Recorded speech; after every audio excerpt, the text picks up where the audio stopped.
Last lecture में हमने देखा प्लेज रिलेटेड, प्लेज में प्लेजर और प्लेजी, उनके राइट्स देखे, ड्यूटीज देखी।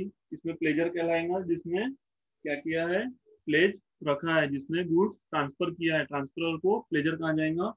और प्लेजी किसे कहा जाएगा, जिसके पास गुड्स प्लेज किए गए हैं। अब उसमें हम देख रहे हैं आगे, pledge by non owner. Ordinarily, it is the owner of the goods or any person authorized by him in that behalf who can pledge the goods. But in order to facilitate the mercantile transaction, the law has recognized certain exceptions. कुछ exceptions दिए हैं law में. These exceptions are for the bona fide pledge made by those persons who are not actual owner of the goods. उसे क्या कहा गया है, bona fide pledge कहा गया है.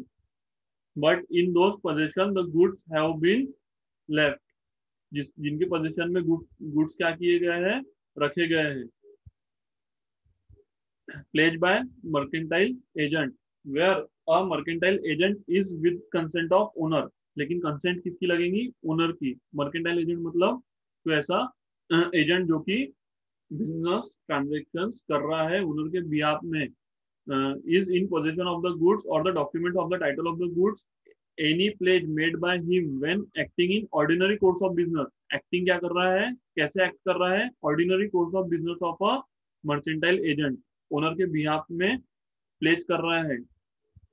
Pledge made by him acting in ordinary course of business of a mercantile agent shall be valid as if were expressly authorized by the owner of the goods to make the same, provided that the party act in the good faith and has not at the time of the pledge noticed that the owner has no authority to pledge. लेकिन कब कब ये valid रहेगा, जब पावनी जो है जिसे गुड्स प्लेज किया गया है वो गुड फेथ में काम कर रहा है और उसको ये पता नहीं है कि उसके पास अथॉरिटी है कि नहीं है, पाउनर जो गुड्स प्लेज कर रहा है उसके पास अथॉरिटी है कि नहीं है. तो मर्चेंटाइल एजेंट प्लेज कर सकता है क्या, यस कर सकता है, उसके पास ओनरशिप नहीं है तब भी. कब, अगर वो ऑर्डिनरी कोर्स ऑफ बिजनेस में कर रहा है और ओनर ने कंसेंट दिया है, तो इसको क्या कहते हैं, बोनाफाइड प्लेज. ठीक है. Explanation in this section, the expression mercantile agent and documents of title shall have the meaning assign to them in the sale of goods act. Sale of goods act में जो बोला हुआ है वही definition अपने को कंसिडर करना है मर्केंटाइल एजेंट और डॉक्यूमेंट ऑफ टाइटल की. दो generally only owner of the goods can pledge. Generally क्या होगा, जनरली ओनर ही करेगा प्लेज. लेकिन एक्ट ने क्या किया, एक राइट दे, right of certain mercantile agent को to pledge provided that it is done with the consent. एक तो कंसेंट दिया रहना चाहिए and such pledge done in ordinary course में किया रहना चाहिए. Pledge is in case of effect of through the pledge of document like a bill of lading या फिर रेलवे रिसीट को प्लेज करते हुए. The necessary condition of a validity under section 178 are as follows. और जो necessary conditions है section 178 में दी वो भी फुलफिल होनी चाहिए. क्या बोलता है condition, the person pledge the goods must be the mercantile agent होना चाहिए. Agent must be in the position of goods, goods की पोजीशन उसके पास होनी चाहिए. सब possession must be either with the concept of the owner. If the possession has been obtained dishonestly और by trick, a valid pledge can not be affected. अगर dishonestly या फिर ट्रिक से भी कंसेंट लिया है तो, लेकिन अगर प्लेज वैलिड है तो अफेक्ट होगा क्या, प्लेज नहीं, कंसेंट जरूरी है. The pledge must have been made by the mercantile agent when acting in the ordinary course of business में करना चाहिए. Pledge must act in a good faith में किया होना चाहिए. Pledge should have no pledgee should have no notice of pledger's defect of title. Pledgee के पास में, जिसके पास में गुड्स रखे जा रहा है उसको डिफेक्ट ऑफ टाइटल का नोटिस नहीं रहा. If the pledgee knows that the pledger has defective title, the pledge will not be valid. अगर प्लेजी को नहीं पता रहना चाहिए, अगर प्लेजी को पता है कि डिफेक्टिव टाइटल है तो वैलिड रहेगा कि प्लेज नहीं, प्लेज वैलिड नहीं रहेंगे. यहाँ पर अब सेकंड पॉइंट है. फर्स्ट अपन ने मर्केंटाइल एजेंट का देख लिया. सेकंड है pledge by person in possession under voidable contract. Position में है किसी पर्सन के लेकिन वॉइडेबल कॉन्ट्रैक्ट में. When the pawnor has obtained possession of goods pledged by him under a contract voidable under section 19 or 19A, but the contract has not been rescinded at the time of the pledge, लेकिन pledge के time पे नहीं था voidable, pledge के time पे contract valid था। The pawnee acquires a good title to the good provided he act in the good faith and without the notice of pawnor defect of the title. क्या कि पावनी ने, बस condition क्या बोलता है कि पावनी ने क्या करना चाहिए, गुड फेथ में काम करना चाहिए, प्लेज में एंटर होना चाहिए, और एक्वायर्स अ गुड टाइटल, पावनी को गुड टाइटल मिल जाएगा अगर क्या उसने गुड फेथ में काम किया है, और विदाउट नोटिस, उसको ये नहीं पता था कि जो पाउनर है उसका टाइटल क्या है, डिफेक्ट है, उसकी ओनरशिप नहीं है। अब क्या हुआ इस केस में, समझ के ले लो।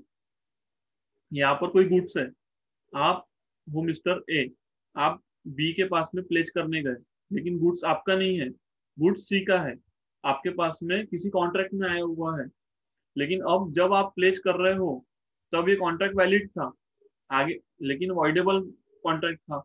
आगे चल के अब ये वॉइड करे या कुछ भी करे, लेकिन प्लेज के टाइम पे प्रॉपर है ना, तो यस वही चीज देखी जाएंगी। तो जो प्लेज रहेगा उसको क्या कहा जाएगा, गुड टाइटल मिलेगा, पावनी को प्लेज जो रहेगा वो वैलिड रहेगा।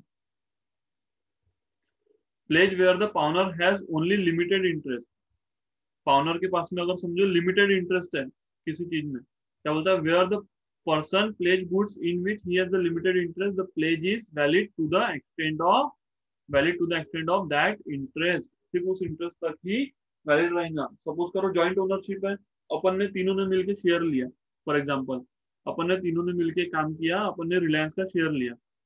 अब मैं गया बैंक के पास में, बोला मुझे लोन दो, बैंक ने बोला कोई सिक्योरिटी दो, मैं बोला ठीक है काम करो, मेरे रिलायंस के शेयर है, मेरा 1/3 शेयर है, ठीक है, मेरे शेयर 10 लाख रुपए के है, मेरे को 2 लाख का ही लोन होना, आप एक काम करो ये शेयर रख लो, ये मेरे शेयर्स रख लो एज अ प्लेज। तो वो रख सकते हैं क्या, ऐसा कर सकते हैं, यस कर सकते हैं, लेकिन किस पार्ट तक, जितना मेरा इंटरेस्ट है, to the extent of that interest, जितना मेरा इंटरेस्ट है प्लेजर पाउनर का, उतने ही इंटरेस्ट तक के गुड्स को प्लेज किया जा पाएगा।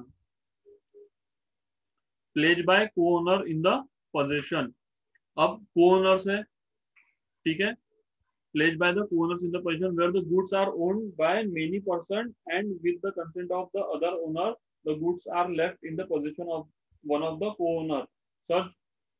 Such a co-owner may make a valid pledge of the goods in his possession. अगर co-owner है और किसी एक co-owner के पास में goods possession में है, तो फिर क्या हो सकता है, कंसेंट लेके पूरे के पूरे गुड्स को, फॉर एग्जांपल यहाँ पर मेरा लिमिटेड इंटरेस्ट है, लेकिन साथ साथ में अपन को ओनर भी है, मेरे को 10 लाख के लोन की जरूरत है, मैंने बैंक को बोला मेरे पास 10 लाख के शेयर है, ठीक है,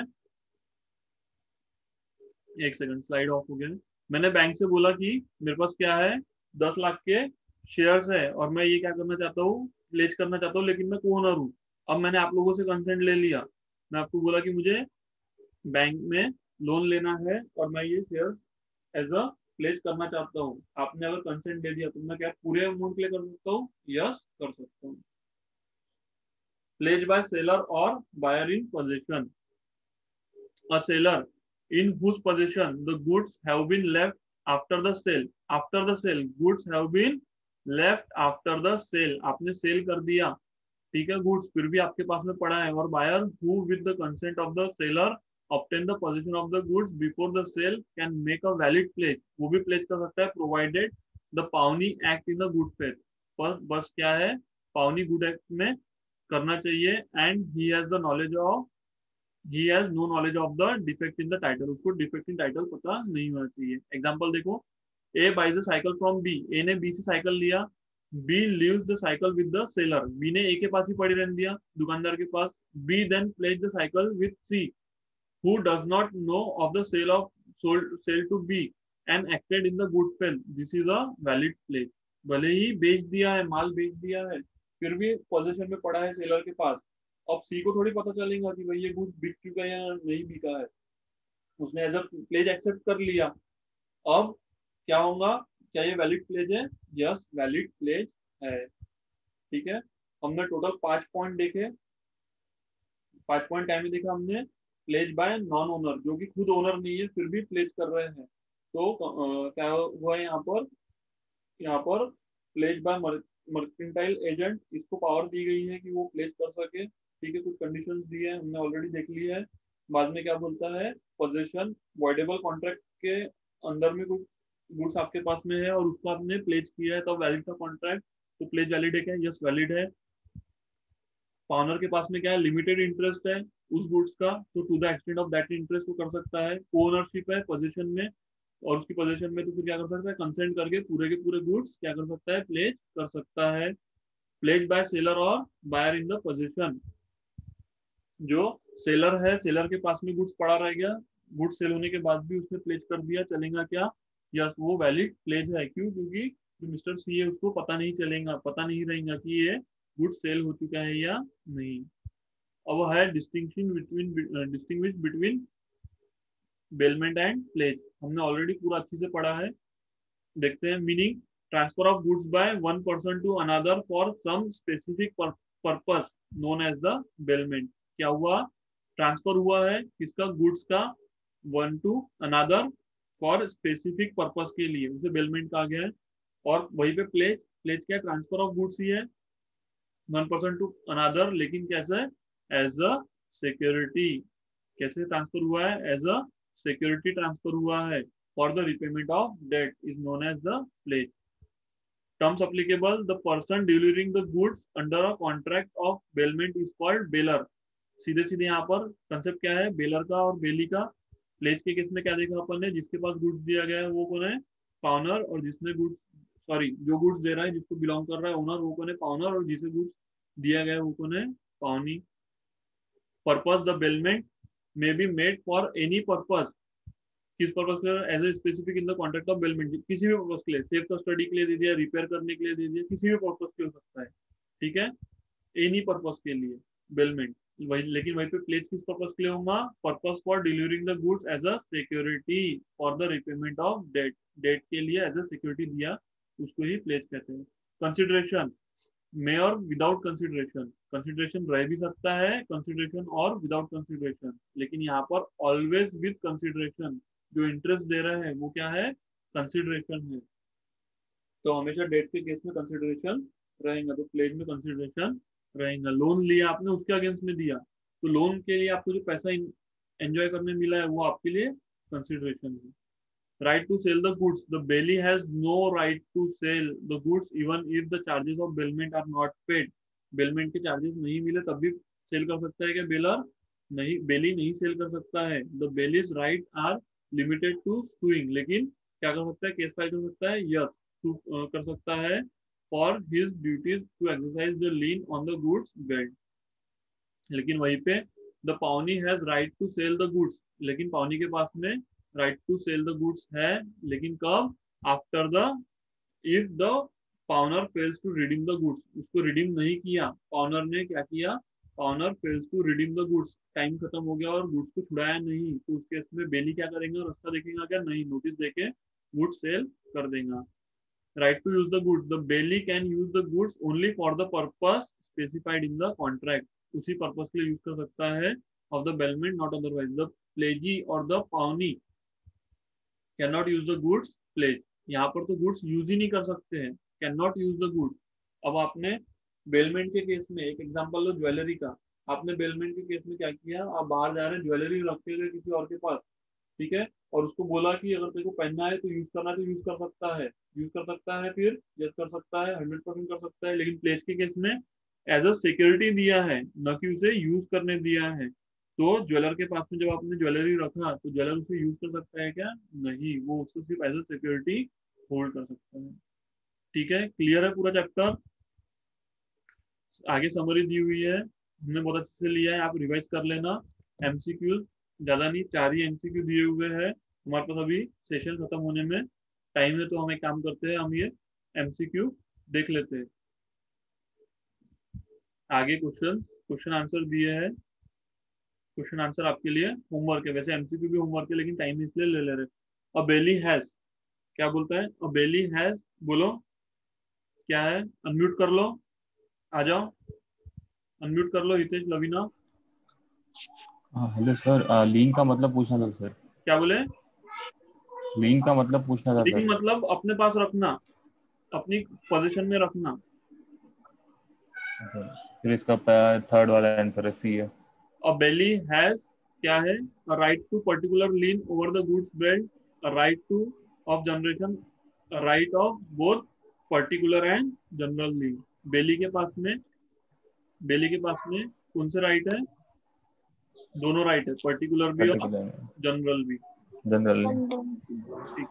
second, the delivery of goods by one person to another as a security for the payment of debt is called, क्या कहा प्लेज। जाएगा? प्लेज।